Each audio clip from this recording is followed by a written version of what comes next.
Boa tarde a todos. Tudo jóia? Meu nome é Marcelo Fernandes e eu, a convite do Eduardo Tambellini, da Tabelando com Tambellini, comecei a gravar uma série de vídeos associados ao uso de analytics para tomada de decisão nas empresas, né? E decidi começar por um tema que é mais amplo que o próprio Analytics, que é o Analytics no contexto da inteligência artificial generativa, que tem basicamente mudado dramaticamente como as coisas têm acontecido dentro do universo de dados em todo o mundo, né? Então, esse primeiro vídeo vai trazer um pouco uma perspectiva de como enxergo que dados analíticos e IA generativa podem escalar insights, decisões e, principalmente, resultados aí dentro do contexto empresarial. Tá? Falando um pouco sobre mim, rapidamente, aqui, eu sou Marcelo Fernandes, eu tenho mais de 28 anos de experiência no uso de análise de dados, envolvendo analytics, machine learning, otimização matemática, inteligência artificial, para resolução de grandes problemas de negócio em várias indústrias, como setor financeiro, telecomunicações, varejo, energia elétrica e governo, né? Essa experiência foi adquirida aí por empresas de diversos setores, entre bancos, né? HSBC, Santander, Itaú, Porto, empresas de serviços financeiros como Orbital, uma processadora de informações comerciais, a Rede, uma adquirente, a UI, uma das top consultorias do mundo aí do ponto de vista de gestão e auditoria, e a Pascoaloto, um dos maiores escritórios de cobrança da América Latina, né? Assim como empresas de software também, como a SPSS, que depois foi adquirida pela IBM, o SAS, OpenText, e mais recentemente, aí, nos últimos 8 anos, a FAICO. Né? A minha formação inicial é em estatística, né? Eu sou formado em estatística, fiz algumas pós-graduações e um mestrado também, então a minha experiência foi sempre voltada aí dentro do universo de dados e analytics. Isso também me permitiu aí desenvolver até uma paixão bastante antiga, que continua, que é o interesse, entusiasmo em transmitir conhecimento, né? Então, isso me permitiu aí desenvolver também uma carreira de docente aí ao longo dos últimos 15 anos, em instituições como FGV, FIAP, FIA, Labdata da FIA, também o Provar, Sampo, Impacto Educacional, entre outras ilustres instituições de ensino que passaram aí pela minha história, né? Quando a gente fala de analytics, não tem como falar daquilo que é o começo de tudo, né? A matéria-prima. Porque quando eu falo de análise de analytics, eu estou falando sempre de um contexto de tomada de decisão baseada em dados, de forma objetiva, né? Então, o dado sempre entra como a matéria-prima para tomar a decisão. Claro que a gente pode usar a nossa experiência, mas claramente, você tendo dados, você tendo histórico, você consegue ter mais segurança e mais propriedade para desenvolver estratégias de decisão em escala, né? Que te permitam gerar um resultado mais consistente e mais confiável e mais sustentável, né? Então, cada vez mais as empresas têm tomado decisão baseadas em dados, né? E tratando o dado como se fosse o novo petróleo, que é aquela grande matéria-prima que, se bem trabalhada, se bem moldada, se bem lapidada, pode se transformar em algo de valor. E é o Analytics que efetivamente faz esse processo de lapidação no dado bruto, né? Permitindo com que se transforme esses insights em estratégias de decisão, e essas estratégias, quando executadas de forma bem sucedida, geram um valor que tem um impacto financeiro e operacional no impulso de crescimento das empresas, né? E tudo isso com mais velocidade, com mais precisão, com mais personalização, né? Sem tomada de decisão em massa, de forma igual para todo mundo, e, no final das contas, gerando vantagem competitiva para aquelas empresas que conseguem fazer isso de forma exemplar, né? Quando a gente fala de analytics, obviamente o processo de análise de dados ele é muito mais antigo, né? Há mais de 70 anos, 80 anos já se usam algoritmos para tomada de decisão, né? A própria FAICO, que nasceu em 1956, completou 70 anos agora em 2026, já lá na década de 50, 60, já utilizavam modelos de score para avaliação de risco de crédito, né? Da mesma forma, o SAS, que completou 50 anos agora em 2026, também nasceu como uma empresa fortemente analítica, aí no caso do SAS, muito mais concentrado na questão da agricultura e depois expandindo aí para todas as indústrias, né? Para todos os segmentos de conhecimento, né? Mas esse termo analytics, que é tão popular hoje, ele ganhou muita força há mais ou menos uns 20 anos, né? Quando um dos gurus da administração moderna, o Thomas Davenport, escreveu um artigo na Harvard Business Review em 2006, chamado Computing on Analytics, não? E depois até escreveu um livro com o mesmo tema, né? Falando um pouco de como o uso estruturado de algoritmos analíticos, algoritmos de análise de dados poderiam ser usados para melhor tomada de decisão, né? Então, no final das contas, quando a gente fala de analítica, eu estou falando de uma grande capacidade de transformar dados em modelos preditivos, prescritivos, em insights e decisões que são baseadas em fatos, em dados objetivos, né? Com o objetivo de melhorar processos, antecipar cenários, otimizar estratégias de decisão e, com isso, obviamente, gerar um resultado concreto, financeiro, operacional para a empresa que efetivamente toma decisão baseada no uso de analytics, né? Quando a gente fala de analytics, obviamente existem diferentes níveis, né? Cada qual com um nível de complexidade distinto e também com diferentes impactos de valor para o negócio, né? Então, quando a gente fala, por exemplo, de analytics, tudo pode começar como se fosse uma escadinha, né? Você pode começar do básico do básico. O que é o básico do básico? O que a gente chama de analytics descritivo, né? Você basicamente olha para trás, vê o que aconteceu e escreve isso, né?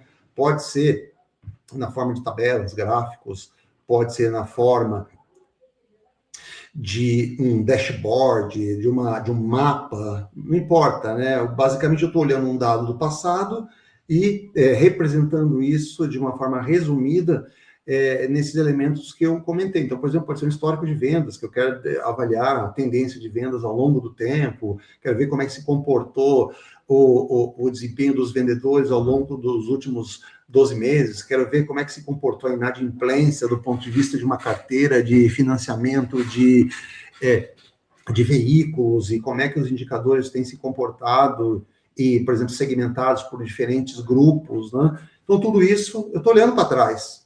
Eu não estou predizendo nada. Basicamente, eu só estou relatando, reportando aquilo que aconteceu, né? Então, até então, ele tem um poder de impacto ainda muito limitado, porque é a nossa própria capacidade de interpretação que acaba direcionando a qualidade desses insights, né? Quando a gente fala de uma etapa seguinte, que é um analytics diagnóstico, eu já quero não somente descrever o que aconteceu, mas quero tentar entender o que aconteceu.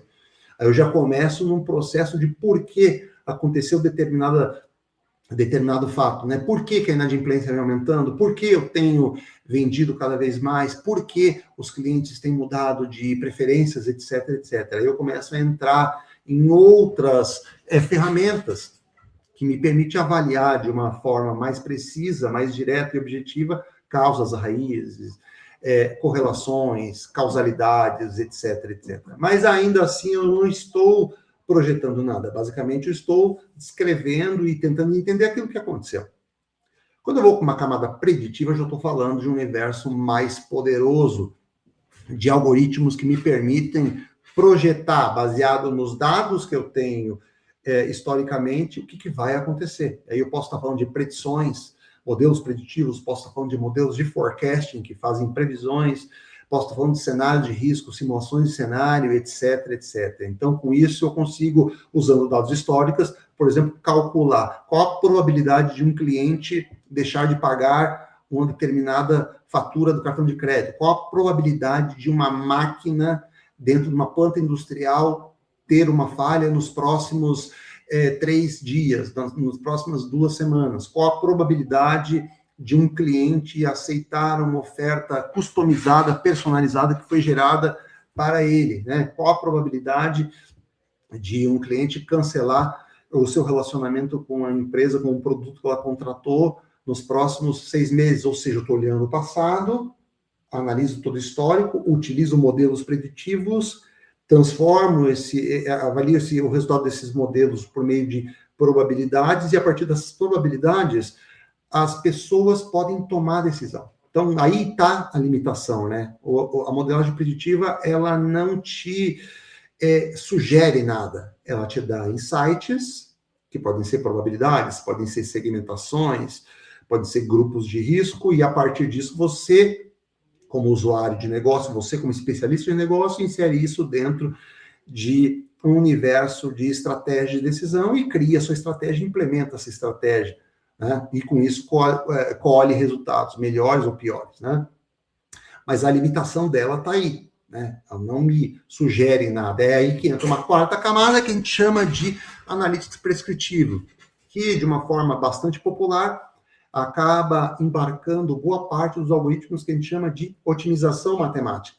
Então, com base em todos os insights descritivos e preditivos, ou seja, de modelos e segmentações, eu posso usar um solver matemático que processa todas as combinações possíveis de decisão e me sugere aquela que pode gerar melhor impacto em termos de resultado. Aí, quando eu falo melhor impacto, não necessariamente eu estou maximizando algo, eu posso estar minimizando, por exemplo, o custo, minimizando perdas, posso estar, por exemplo, maximizando o resultado financeiro, maximizando o resultado operacional, minimizando o custo logístico, custo de produção, entre outras milhões de possibilidades. É aí que a otimização ganha um poder absurdo, né? Então, ela te ajuda a propor uma estratégia que, se implementada, pode gerar um impacto incremental significativo no resultado. Então, logicamente, ela tem um poder de impacto maior, mas claramente também tem uma complexidade analítica mais elevada. O grande segredo do sucesso não é um ou outro desses elementos, é a combinação deles, né? Que no final das contas, quando colocados dentro do universo de tomar decisão nas empresas e na mão de pessoas que conhecem o negócio e que conseguem transformar esses insights em ação, vão gerar resultados para a empresa de forma significativa, né? Quando eu falo de exemplos e algoritmos, né, só para citar exemplos específicos, quando eu falo de análise descritiva, eu estou falando de tabelas, gráficos, filtros, mapas, né, indicadores, análise de RFV, segmentação estatística, etc. Percebe que o arsenal é bastante amplo, né? Quando eu falo de diagnóstico, eu já estou indo para uma análise de Pareto, para um desdobramento de indicadores, detalhamento, né, tipo um drill down, a slice and dice, são características clássicas de qualquer dashboard aí, como a gente fala, de ferramentas como Tableau, Power BI, Click, entre outras tantas mais, né? Análise de causa raiz, etc. Né? Quando eu vou para a modelagem preditiva, eu já estou falando em modelos que vão predizer ou prever o que vai acontecer. Onde modelos de regressão, modelos de séries temporais, modelos neurais, árvores de decisão, modelos de mistura de árvores, random forest, gradient boosting, etc. Cada qual com a sua especificidade, né?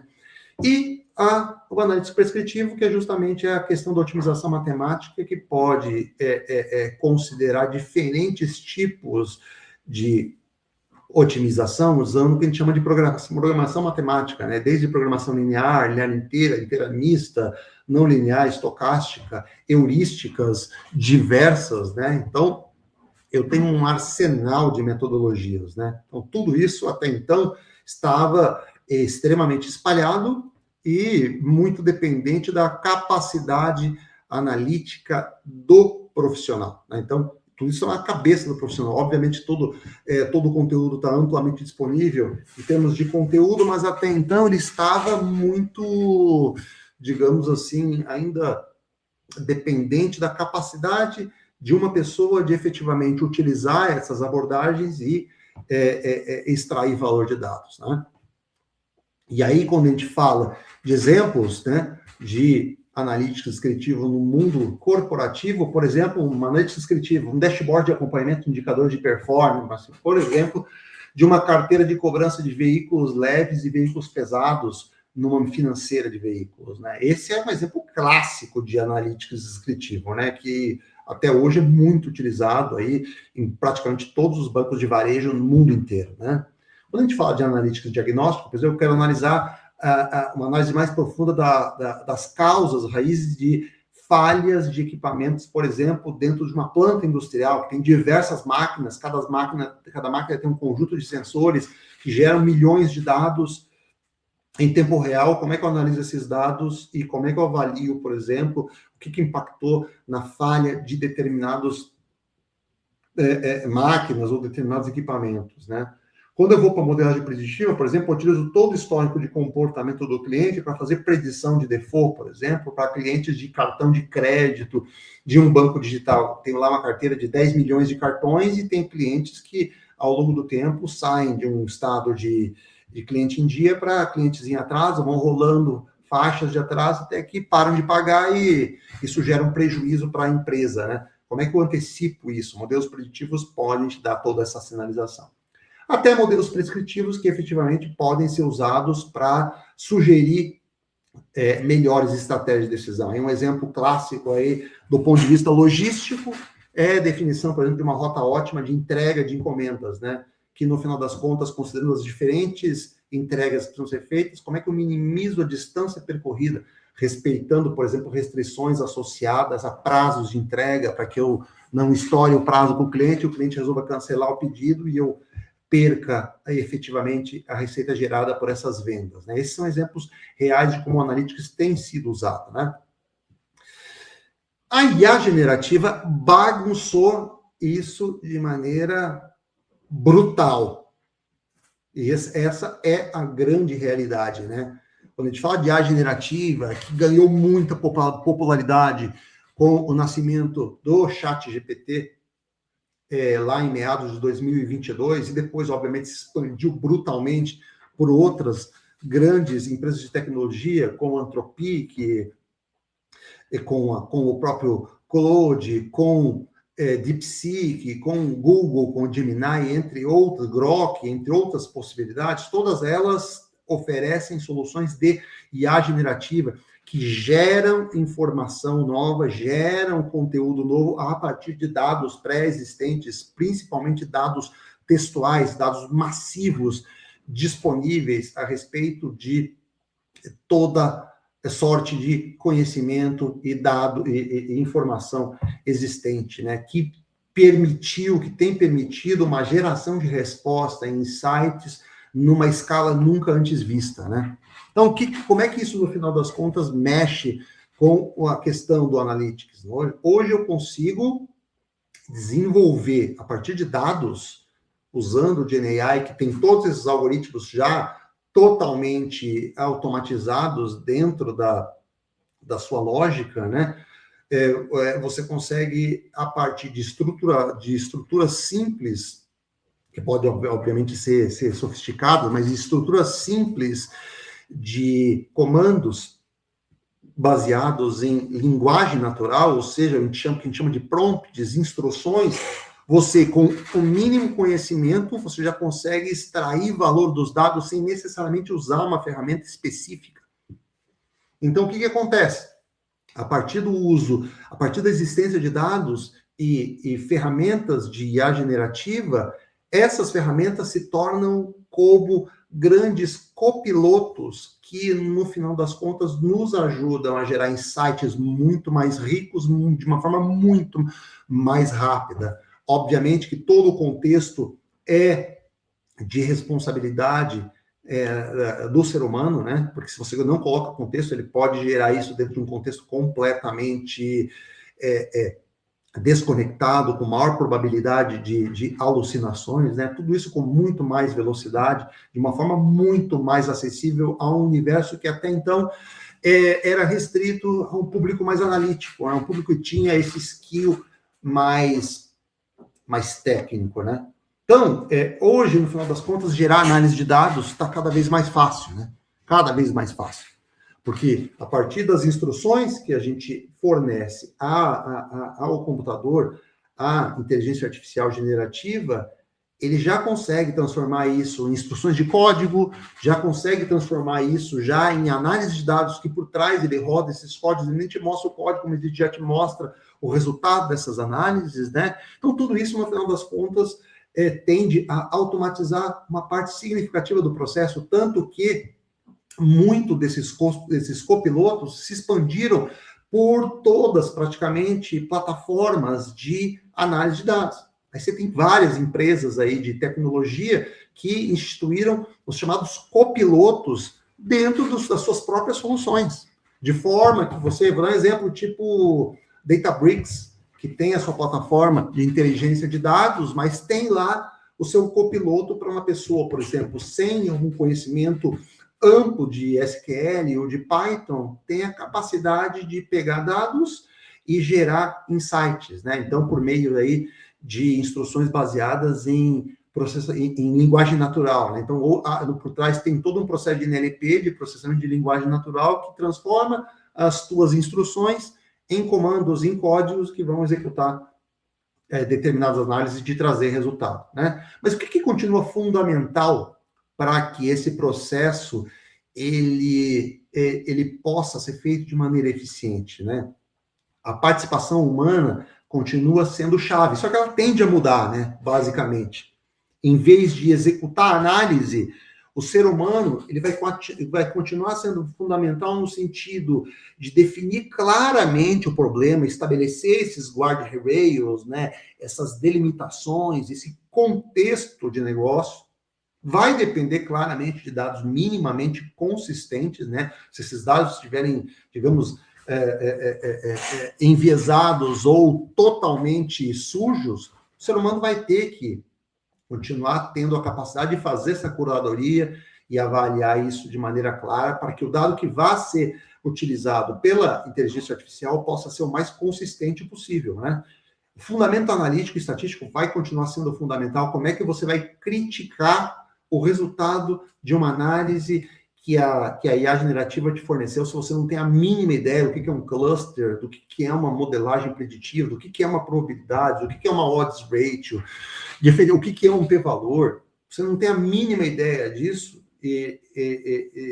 se não tiver a mínima ideia disso, não vai ter condição de criticar efetivamente, direcionar o resultado da análise que uma máquina está te fornecendo. E mais do que isso, né? Todo o entendimento do negócio e dos processos envolvidos é papel-chave do ser humano direcionar a máquina para corrigir eventuais desvios de rota que ela possa estar fazendo por meio de uma generalização mal feita ou alguma alucinação que possa efetivamente ocorrer.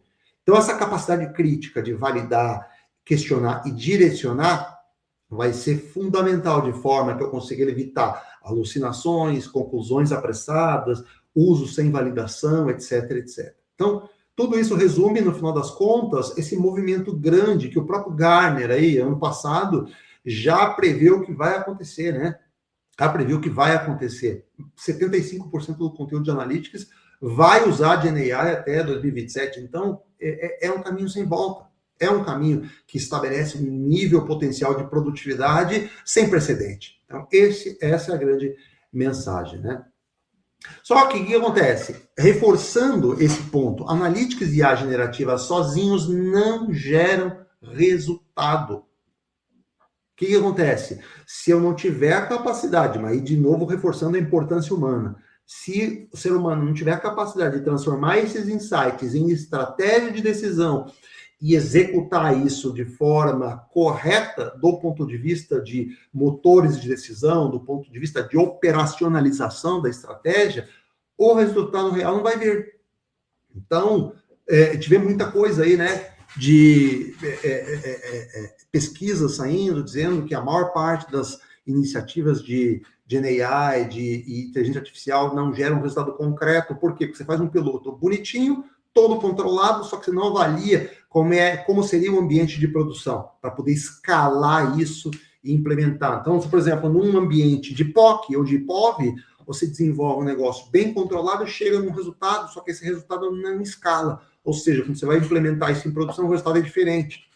Por quê? Porque você não avaliou corretamente o processo, as limitações, as fontes de dados, mudanças de equipe, mudanças de processo, que efetivamente, quando você implementa aquilo, acaba gerando um resultado diferente do que tinha sido projetado no ambiente de prova. Então, importante demais a participação do ser humano em estruturar todo esse processo. A máquina não vai fazer isso.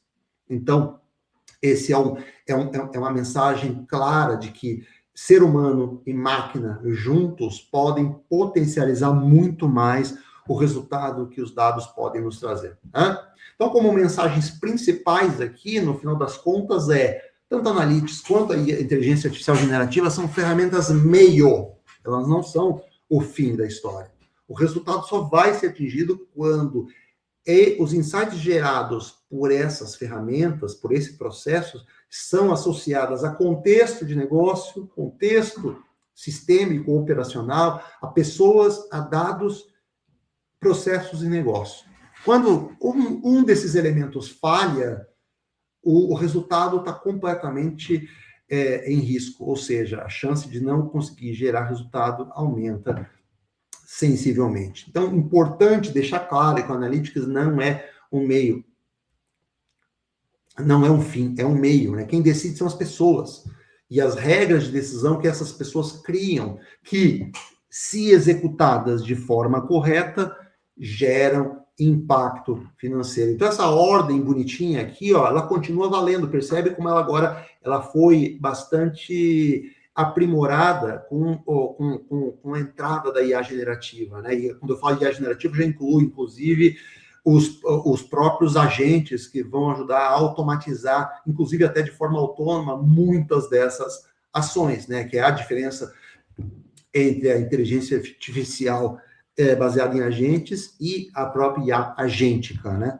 Então, tudo começa com um programa de negócio muito claro, dados minimamente consistentes, processo mapeado, e aí entra Analytics, IA generativa, os agentes, para poder transformar esses dados em efetivamente achados significativos aí, que depois, numa etapa seguinte, são transformados em estratégias de decisão, são executadas e implementadas em uma ferramenta corporativa, e isso gera impacto mensurável no negócio, né? No frigir dos ovos, analíticos de GenAI e os agentes vão potencializar a velocidade, a escala e a produtividade das análises, dos insights que podem ser produzidos em qualquer ambiente de negócio, né? Então, a mensagem final é: valor em analytics nasce quando os insights analíticos são traduzidos em estratégia de decisão e são corretamente transformados em execução, e aí gerando impacto